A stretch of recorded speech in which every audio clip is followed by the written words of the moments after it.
talk about journaling, which I'm very excited to talk about because to me, journaling can be life changing. Journaling stops the overthinking immediately. When you're writing, you do not have time to overthink because you're thinking and you're doing at the same time and you're focusing on what you're writing.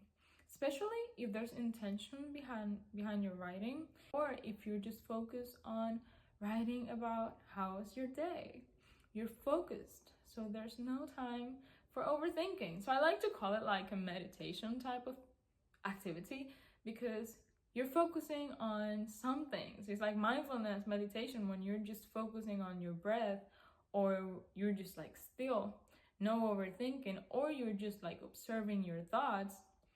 Writing, journaling can be similar, and it can be like a break for you from the overthinking, which is for me a break sometimes.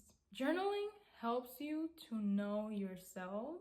When you do free writing and you're just writing how you feel or what you think about something, or just writing about how you're feeling in the moment, you're present while you're writing, right? So it's very authentic. So you get to actually read it again and get to know what was on your mind that day or that second or that moment.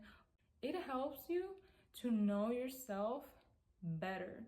That's why I'm so grateful with writing, because I've been writing for so long. Like my whole life, I've always enjoyed my Spanish class and my English class because I get to write and dive deep into myself. Okay, if you're a deep thinker like me, if you're an overthinker, you have a lot here, and sometimes it can be messy up in here until you write it down and you get to analyze, okay, what's going on with me today?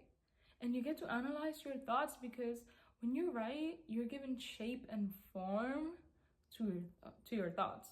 You're bringing your thoughts to this realm, to this reality right here, right now. They are words. Anybody can read them. Anybody can share them. Anybody can talk about them. And that's what you do. You bring your thoughts to life and you get to analyze and understand them and understand yourself better. Also, journaling helps you release your thoughts, that heavy burden of having our minds saturated, overstimulated every single day, and just stressed, right? There's a lot of negativity that can happen and that can accumulate on your head, on your mind. If you do not let go and release all of these negative emotions and thoughts, they are gonna get the best of you, and you don't want that. We don't want that. I don't want that personally. I don't want negativity overwhelming my positivity and my light. You don't want your light to be dimmed by anything. Releasing your thoughts is the best thing that you can do to not be overwhelmed. And you can grab a notebook and start writing them, burn them if you want to, and release them. Let them go. The good thing about this is that you get to write down stuff that you need when you're feeling low. Let me explain myself.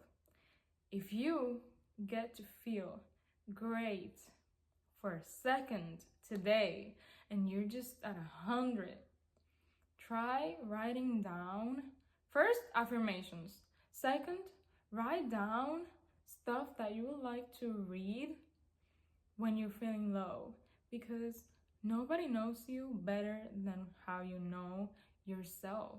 And you know what you need when you're feeling low, and you know what you need when you're not feeling at your best. And what you need to hear might be words from yourself when you're feeling good, when you're feeling high and amazing, and when you're up.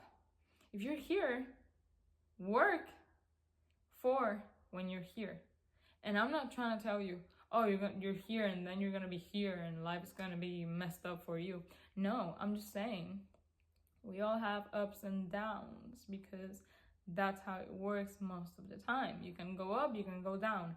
You go up because you were down in the first place, okay? So let's support ourselves through writing, because it's very, very powerful. and it can change your life. And I'm very, very, very, I stand in that fact because I've learned about myself, because I've released thoughts that don't help me, because I've been able to write affirmations and read them when I'm feeling very sad. And it has helped me because it's like you're not receiving an advice from somebody else, you're receiving an advice from yourself. And it's a personalized advice, and it might be exactly what you need to hear. Okay, so get yourself a notebook and start writing your thoughts and your emotions. And when you're feeling overwhelmed, write it down and then burn it. And if you don't want to burn it, you don't have to do it, but you can keep it. And then go back through it and be like, oh, this was actually meaningless and I was overthinking about it. Or, oh, this was actually an important thing, but I learned how to manage it. I'm proud of myself. So journaling helps you to keep track of yourself and your thoughts and your emotions, and also of your growth. So if you want to keep track of your growth as a person, it's very fun to have a journal. And you can learn so much from it and from you, because you have the info, you have the power, and it only takes a journal and a pen to start writing and make the best out of your day. Okay? Love you.